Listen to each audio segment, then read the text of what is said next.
Hello champions, welcome back to Edugrown. This is Preeti Gupta, आपकी Hindi educator. तो बच्चों, हम वापस आ गए हैं अपना राम लक्ष्मण परशुराम संवाद की आगे की पंक्तियों को लेकर। तो जैसा कि आपने अभी तक की जितनी पंक्तियां समझी हैं, ये उसके आगे की पंक्तियां होंगी। तो इसी चैप्टर में हम आगे की पंक्तियों को आपको समझाएंगे। ठीक है। तो जैसा कि आपको पता है बच्चों, हमने जाना था कि ये रचित जो पाठ है ये तुलसीदास जी के द्वारा रचित हैं।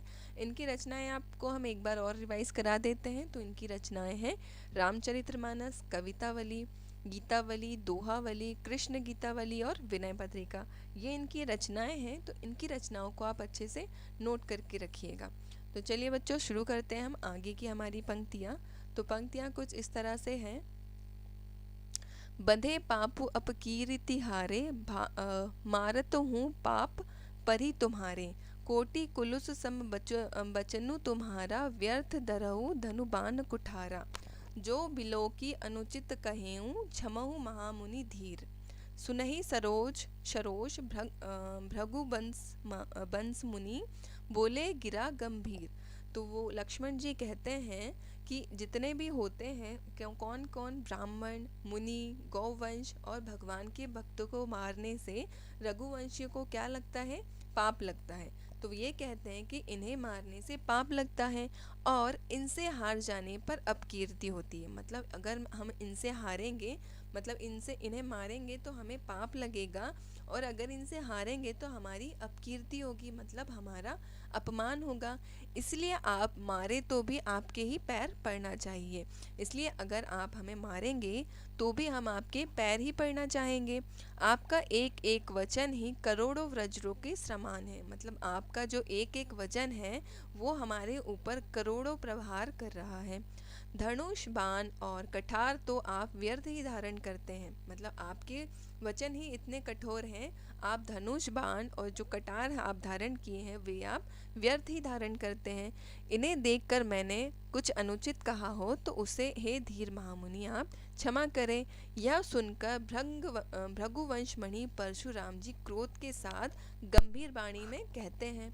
मतलब जो कृष्ण लक्ष्मण जी ये सारी चीज़ें कहते हैं, तो उनकी बातें सुनकर परशुराम जी और ज़्यादा क्रोधित हो जाते हैं और गंभीर वाणी में कहते हैं, कौशिक सुनहु मंद यह बालक बालकु, कुटिल कालबस निज कुल धालकु।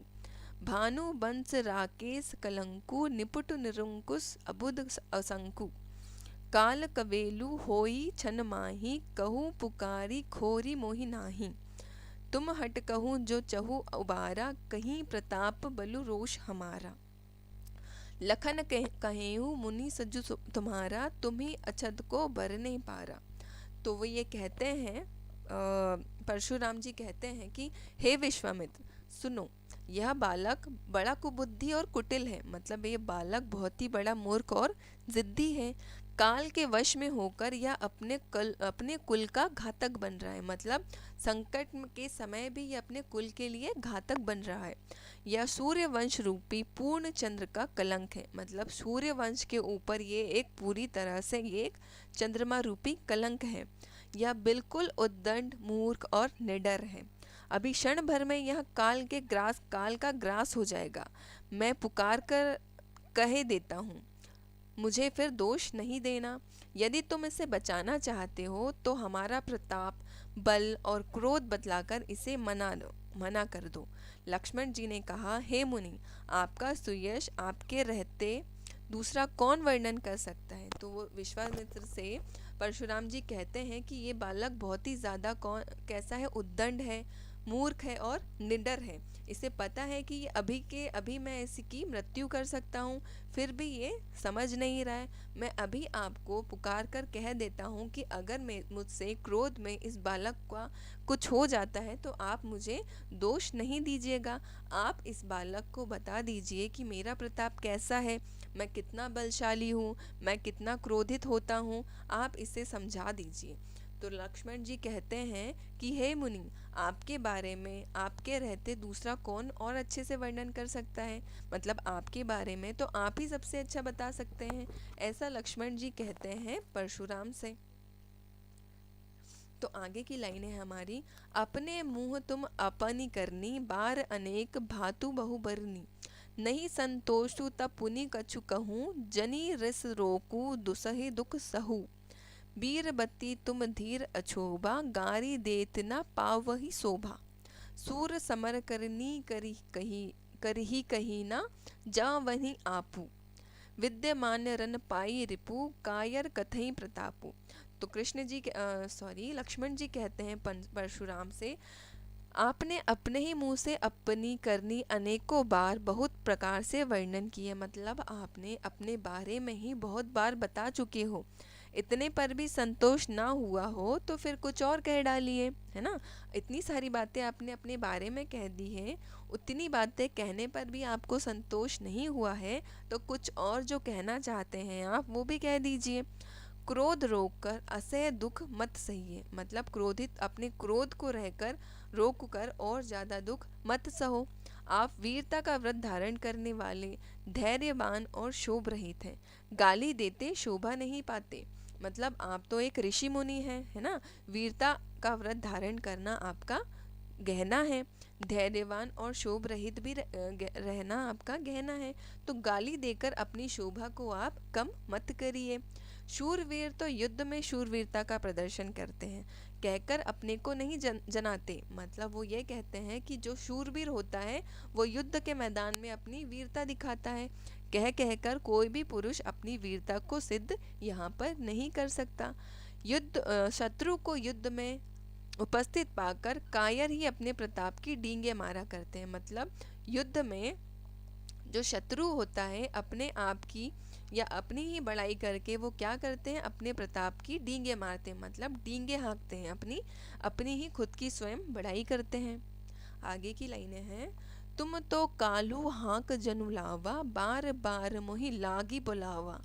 सुनत लखन के बचन कठोरा, परसु सुधारी धरेउ कर घोरा।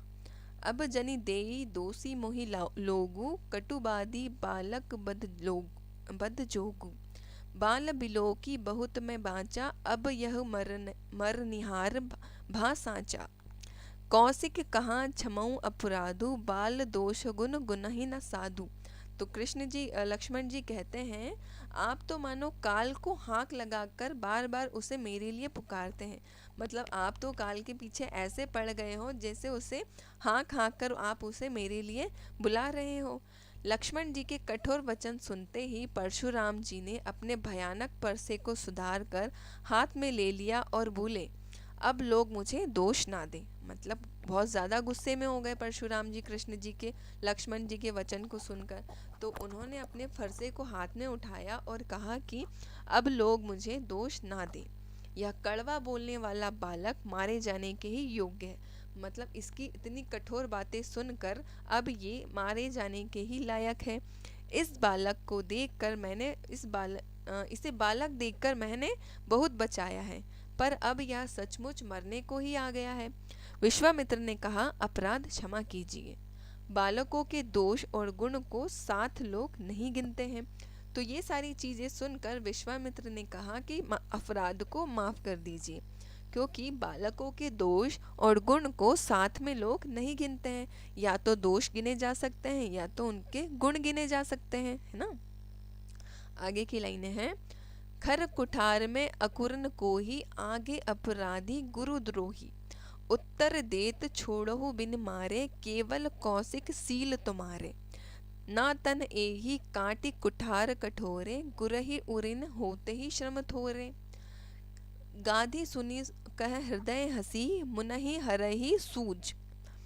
अयमय खाड़ न उखमय, अजहू न बूझ अबूझ। तो इन लाइनों में परशुराम जी कहते हैं, तीखी धार का कठार, मैं दया रहित और क्रोधी और या गुरुद्रोही और अपराधी मेरे सामने उत्तर दे रहा है, इतने पर भी मैं इसे बिना मारे छोड़ रहा हूँ। सो हे विश्वामित्र, केवल तुम्हारे प्रेम से, नहीं तो इस कठोर कठार से काट कर थोड़े ही परिश्रम से गुण से उद्दृढ़ हो जाता, है ना, गुरु से उद्दृढ़ हो जाता। मतलब वो ये कह रहे हैं कि इस बालक ने इतनी बातें कही हैं, इसके बाद भी मैं उसे छोड़ रहा हूँ, तो इसका कारण केवल आपके प्यारे या मधुर वचन है, नहीं तो मैं इसकी अभी मृत्यु करके अपने गुरु का ऋण चुका देता।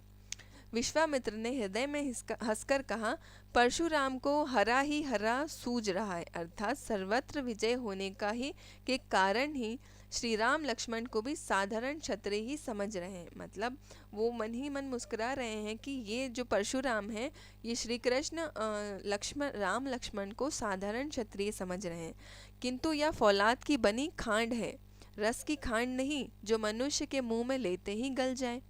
खेद है मुनि, अब भी बेसमझ बने हुए हैं, इनके प्रभाव को आप नहीं समझ रहे हैं। तो वे मन ही मन ही सारी चीज़ें कह रहे हैं कि ये फौलाद की बनी हुई खांड है, कोई रस की नहीं है जो मुंह में लेते ही घुल जाएगी।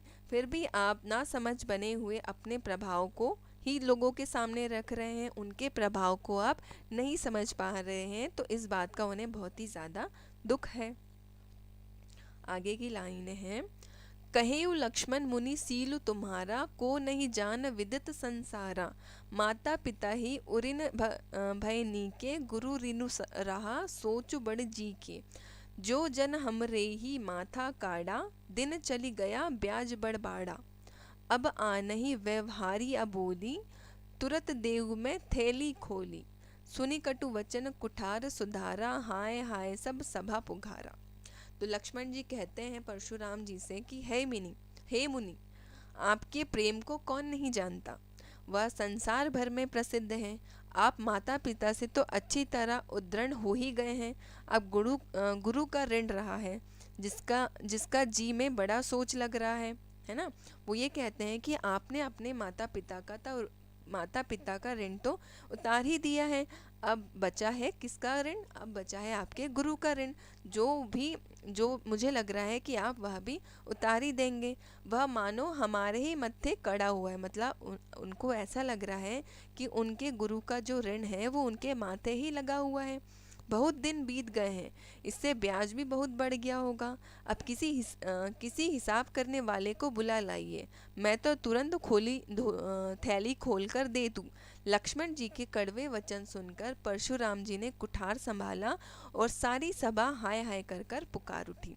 तो लक्ष्मण जी उनसे कहते हैं कि इतने दिन हो गए हैं तो आपके गुरु का ब्याज भी बहुत बढ़ गया होगा, अब किसी ब्याज करने वाले को बुला लाइए, मैं तुरंत ही सारी चीज़ें दे दूंगा और आप भी थैली खोल कर रखिएगा। तो लक्ष्मण जी के कड़वे वचन सुनकर परशुराम बहुत ज़्यादा क्रोधित हो जाते हैं और अपना फरसा उठा लेते हैं लक्ष्मण जी के ऊपर। तो सारी सभा क्या करने लगती है, हाय हाय करके पुकारने लगती है ना। तो इसकी आगे की लाइन है, भृगुवर परसु देखा वही मोही, विप्र विचारी बचौ नृप दोही। मिले न कबहू सुभट रन गाड़े, दवजी देवता धरही के बाड़े। अनुचित कहीं सब लोग पुकारे, रघुपति सानहि लखुन निवारे। लखन उत्तर आहुति सरिस, भृगुवर कोपी कृसानु। बढ़त देखी जल सम बचन बोले, रघुकुल भानु। तो लक्ष्मण जी ने कहा कि हे भृगश्रेष्ठ, आप मुझे फरसा दिखा रहे हैं, पर हे राजाओं के शत्रु, मैं ब्राह्मण समझकर बचा रहा हूँ। आप मुझे राजाओं के शत्रु लक्ष्मण जी परशुराम जी से कहते हैं कि हे राजाओं के शत्रु, मैं ब्राह्मण समझ के आपको बचा रहा हूँ। आपको कभी रणधीर बलवान वीर नहीं मिले हैं, आपको कभी भी बलवान वीर नहीं मिले हैं। हे ब्राह्मण देवता, आप घर में ही बड़े हुए हैं। यह सुनकर अनुचित है कहकर सब लोग पुकार उठे। तभी रघुनाथ जी ने इशारे से लक्ष्मण जी को रोक दिया। मतलब लक्ष्मण जी भी क्या होने लगे, क्रोधित होने लगे। तो श्री राम जी ने उन्हें लक्ष्मण जी को रोक दिया। लक्ष्मण जी ने के उत्तर से जो आहुति के समान थे, परशुराम जी के क्रोध रूपी अग्नि को बढ़ते देखकर रघुकुल के सूर्य रामचंद्र जी जल के समान शांत करने वाले वचन बोले। मतलब जो लक्ष्मण जी की वाणी थी वो किस तरह से हो रही थी, आग में आहुति के समान उनकी वाणी आहुति के समान थी। और इसी बीच परशुराम जी की जो क्रोध रूपी अग्नि थी, उनको देखकर रघुकुल के जो श्री राम हैं, उनके जो वचन थे वो एकदम शांत जल के समान शांत करने वाले लग रहे थे, है ना। तो इसी के साथ बच्चों हमारा चैप्टर ख़त्म होता है। मिलेंगे आपसे एक नए चैप्टर के साथ, नए अध्याय के साथ। इसी प्लेटफॉर्म पे। जब तक के लिए आप इन्हीं चैप्टर्स को अच्छे से रिवाइज करते रहिए। अगर आपको वीडियो अच्छा लगे तो लाइक शेयर और सब्सक्राइब ज़रूर करिएगा। Thank you.